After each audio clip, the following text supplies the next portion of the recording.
आप दुश्मन हैं मुसलमानों के, उसका सबूत ये बिल है। ये जो आप बिल ला रहे हैं, आप देश को बांटने का काम कर रहे हैं, जोड़ने का काम नहीं कर रहे हैं। दुनिया का सबसे पहला वक़फ़ खाने काबा मक्के में है, क्या हम उसके ऊपर भी सवाल उठाएंगे? क्या कुरान में क्या लिखा है, फिक़ह में क्या लिखा है, इस्लाम में क्या लिखा है, ये आप तय करेंगे या मैं तय करूंगा? सर, इससे हम मजहब में दखलंदाजी कर रहे हैं। आप सर्वोच्च न्यायालय के आदेश के बावजूद इसको हटाना चाहते हो। मान्यवर, ये सीधे सीधे कानून के खिलाफ वर्जी है। संविधान की अगर धज्जियां उड़ाने का काम आप करने का काम कर रहे हो, हम इसका पुरजोर विरोध करेंगे। Thank you, sir. Sir, I have given a notice under Rule 72 to oppose the Waqf Amendment Bill. Sir, I oppose the introduction of the bill under Rule 72(2) on the grounds that this House does not have the competence to make these amendments. This bill patently violates the principles provided in Article 14, 15 and 25. Sir, it is both discriminatory, arbitrary. It is a grave attack on the basic structure of the Constitution as it violates the principle of judicial independence, separation of powers. Sir, one thing has to be understood, that the Waqf management of a property is an essential religious practice for a Muslim. By denying legal recognition to Waqf al-Awlad under Clause 4 and Waqf by user under Section 3(r)(1), government has sought to severely restrict how Muslims can manage their Waqf property. Sir, in fact, Hindu endowment boards, I challenge, Hindu endowment boards are recognized even by usage and custom. Here you are asking for documentation. No existing law, whether non-religious or personal, limits the right of a person to will their property or dispose it. But what you are doing over here, a Hindu can give through will his complete property to his daughter or son. I as a Muslim cannot do, I can only give 1/3. But what you are doing, I can gift, but I cannot give it in the name of Allah subhanahu wa ta'ala. Now you are stopping me from praying. Now what you are doing, you are restraining Waqf al-Awlad. That is not only discriminatory and violating Article 25, sir. There is no limit on anyone to will their property dispose of. Sir, to insist that a person has practiced Islam for 5 years. Sir, एक 2 minute दिए, सबको दिया आप। अगर कल कोई आके बोलेगा कि नहीं मैं 5 साल से इस्लाम प्रैक्टिस नहीं कर रहा हूं, कौन डिसाइड करेगा सर? और एक न्यू कन्वर्ट है, does he has to wait for 5 years to give his property to Waqf? Isn't that violation of right to freedom of religion? Sir, another point, sir. Now, no such provision exists for Hindu endowment or Sikh Gurdwara Prabandhak Committee. Now, irony of the amendment, sir, is that non-Muslims can become member of CWC SWB, but he cannot dedicate Waqf. Arbitrariness, why is arbitrariness? Sir, existing law protected the status of registered Waqf properties. You have replaced that. By empowering collector to determine title, you are violating principle of rights of justice, that one may not be a judge in their own cause. Section 61. If DM says to Matawalli, make this masjid as a government property, if does not listen, punishable offence. This is against separation of powers, part of which is basic structure. This bill excludes tribunal decisions from being final.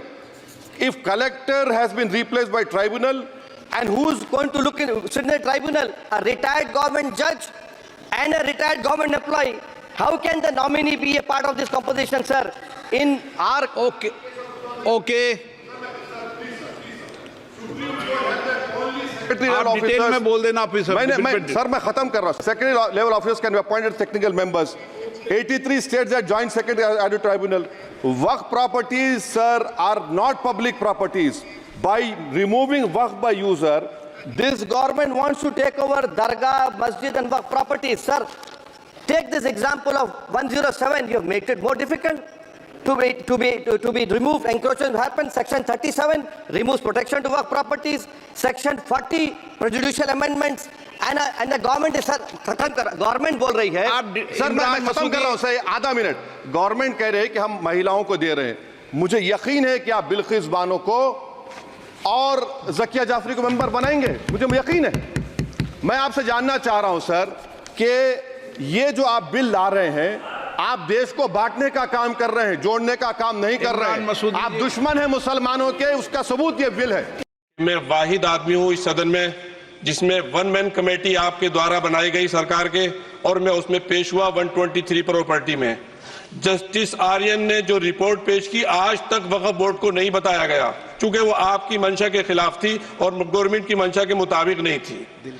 123 property में जब मंशा के खिलाफ हमारे नहीं आई, मंशा के मुताबिक नहीं आई, तो हमने 2 मैन कमेटी बनाई और 2 मैन कमेटी ने भी कोई रिपोर्ट वक्फ बोर्ड को नहीं दी, जबकि वक्फ एक्ट जो है 1995 जो है वो पार्लियामेंट से पास शुदा है कि हम पार्लियामेंट के जो एहतराम है उसका नहीं कर रहे, उसके हुकूक का। इसी तरह से सर सूबाई हुकूमतों को इख्तियार दिया गया।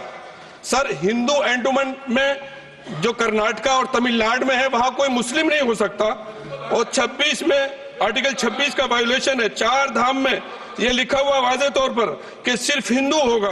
बिहार उड़ीसा में भी यही लिखा हुआ है। पंजाब हरियाणा में गुरुद्वारा प्रबंधन कमेटी में सिर्फ सिख होगा ओनली, और ये उनका अधिकार है जिसको माना गया है। लेकिन मुस्लिम के साथ में यह अन्याय क्यों है? और सुन लीजिए सर मैं आपकी तवज्जो के चाहता हूं, दुनिया का सबसे पहला वक्फ खाने काबा मक्के में है। क्या हम उसके ऊपर भी सवाल उठाएंगे कि वहां पर भी हमारा कोई हिंदू भाई हो? हम अपने वकार को, अपनी इज्जत को, अपने मुल्क की, अपने शान को, अपने संविधान को खुद अपने पैरों तले रौंद रहे हैं। और वक्फ एक मुसलमानों का मजहबी अमल है, एक मजहबी फरीजा है। इससे उनको महरूम कॉन्स्टिट्यूशन के जरिए से भी कोई ताकत नहीं कर सकती। सर ये हम बहुत बड़ी गलती करने जा रहे हैं, जिसका खुमियाजा हमें अभी नहीं सदियों तक हम भुगतते रहेंगे, क्योंकि हम खुद अपने कॉन्स्टिट्यूशन को, संविधान को, उसकी पामाली कर रहे हैं। अगर हमें इस सिलसिले में मैंने सर पूरा मैंने उसको मध्यम से पढ़ा है, और मैंने पूरी 40 तरामीम जो उसमें गलत है उसको लिखकर जो है वो मैं लेकर आया हूं। सर इसके जरिए से सरकारी अमले को बाज़ाब्ता तौर पर यह हक आखिर कलेक्टर को दिया जा रहा है, सर्वे कमिश्नर के इख्तियारात खत्म किए जा रहे हैं। आखिर सर्वे कमिश्नर भी तो गवर्नमेंट ऑफ इंडिया का होता है। सर ऐसे कैसे कर सकते हैं हम? और फिर सर उसमें मेरे मजहब के मुतालिक चीजें हैं तो वो कैसे कोई दूसरा तय करेगा? क्या कुरान में क्या लिखा है, फिक़ा में क्या लिखा है, इस्लाम में क्या लिखा है, ये आप तय करेंगे या मैं तय करूंगा? सर इससे हम मजहब में दखल अंदाजी कर रहे हैं, इंटरफेरेंस ऑफ द रिलीजन कर रहे हैं। सर इस तरह के कवानीन से मुल्क की शाख को नुकसान पहुंचेगा। कॉन्स्टिट्यूशन की स्पिरिट हम खत्म कर देंगे, और अगर ये होगा तो कोई भी अकलियत, कोई भी माइनॉरिटी अपने आप को हिंदुस्तान में सेफ नहीं करेगी। पिछले दिनों सिखों के साथ भी ये हुआ, और कुछ ईसाई भाइयों के साथ भी इस तरह के वाकयात हुए हैं, जिसकी वजह से सब लोग अपने आप को असहाय महसूस कर रहे हैं। 10 साल से जो मुल्क में माइनॉरिटीज के साथ, उनके हुकूक के साथ, उनके रिलीजन फ्रीडम के साथ जो खिलवाड़ किया जा रहा है, उससे रूह कांप जाती है। और ऐसा महसूस होता है कहीं ऐसा ना हो कि जनता इन हुकूक के लिए, कॉन्स्टिट्यूशन को बचाने के लिए दोबारा सड़कों पर आ जाएगी। माननीय अध्यक्ष जी, मैं वक्फ संशोधन विधेयक 2024 को विरोध करता हूं। मान्यवर, हम लोग संविधान की कसम खा करके यहाँ आए और इस संविधान की धज्जियां इस विधेयक के अंदर उड़ाने का काम किया जा रहा है।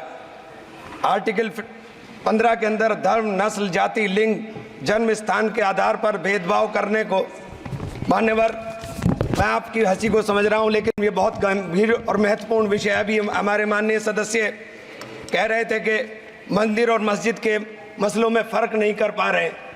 मैं बताना चाहता हूं, वक्फ बोर्ड मस्जिदों का प्रबंधन करने का काम करता है। वक्फ बोर्ड के तहत ही मस्जिदें सारी की सारी आती हैं, और वक्फ बोर्ड की शक्तियों को आप ख़त्म कर करके डीएम राज ला करके उन तमाम प्रॉपर्टीज़ के ऊपर लगभग 8 लाख एकड़ प्रॉपर्टी पूरे देश के अंदर वक्फ बोर्ड के पास है। आप वक्फ बोर्ड की प्रॉपर्टियों को खुर्द-बुर्द कराने की जो साजिश लोग कर रहे हैं, उन साजिशों को बल देने का काम कर रहे हैं। साथ मैं आप माननीय अध्यक्ष जी आपसे कहना चाहता हूं कि आर्टिकल धारा 9 के तहत ये जो CWC संरचना में बदलाव किया गया है, मैं मान्यवर बताना चाहता हूं कि बंदोबस्ती प्रबंधन के अंदर जब दूसरे धर्म का व्यक्ति शामिल नहीं किया जा सकता, तो वक्फ बोर्ड के अंदर ये शर्त क्यों लगाने का काम किया जा रहा है? और आप अगर शर्त भी लगा रहे हैं तो मैं आपसे एक बात पूछना चाहता हूं कि जो कब्जे पर प्रॉपर्टी के ऊपर पूरे देश के अंदर वक्फ की प्रॉपर्टी के ऊपर कब्जे हुए हैं, उन कब्जों को कब्जा मुक्त करा करके अगर कानून लाते के उनको कब्जा मुक्त करा के वहां पर हम लोग शिक्षण संस्थाएं चलाएंगे। जिस आदमी ने वक्फ की प्रॉपर्टी, वो प्रॉपर्टी इस नियत के साथ वक्फ की कि आने वाली नस्लों के अंदर राय खुदा के अंदर फलाह के काम किए जा सकते हैं। उन फलाही कामों के लिए उन फलाई कामों के लिए अगर अध्यक्ष जी 2 मिनट के लिए 2 मिनट अभी नहीं, 1 मिनट दे दीजिए। 1 सेकंड भी नहीं। श्री जीएम बाल योगी, नहीं, Shri GM Harish Bal Yogi. Thank you speaker sir. 1 minute को बात, हाँ खत्म कर, कंक्लूड कर। मैं माननीय अध्यक्ष जी कंक्लूड कर रहा हूँ 1 सेकंड के लिए। मैं इसके अंदर धारा 40 को माननीय अध्यक्ष जी हटाने का काम किया। इसके अंदर सर्वोच्च न्यायालय की सिविल अपील संख्या 7812 7814 ऑफ महाराष्ट्र राज्य वक्फ बोर्ड बनाम शेख यूसुफ भाई चावला अन्य के तहत प्रावधानों की जांच की धारा 40 के प्रावधानों की जांच की। अपने फैसले के पैराग्राफ 170 के अंदर बहुत स्पष्ट रूप से माना कि एक बहुत अच्छा कानून है। आप सर्वोच्च न्यायालय के आदेश के बावजूद इसको हटाना चाहते हो मान्यवर, ये सीधे सीधे कानून के खिलाफ वर्जी है। हम कहना चाहते हैं कि संविधान की अगर धज्जियां उड़ाने का काम आप करने का काम कर रहे हो, हम इसका पुरजोर विरोध करेंगे और पुरजोर विरोध करने का काम करते हैं। बहुत बहुत धन्यवाद।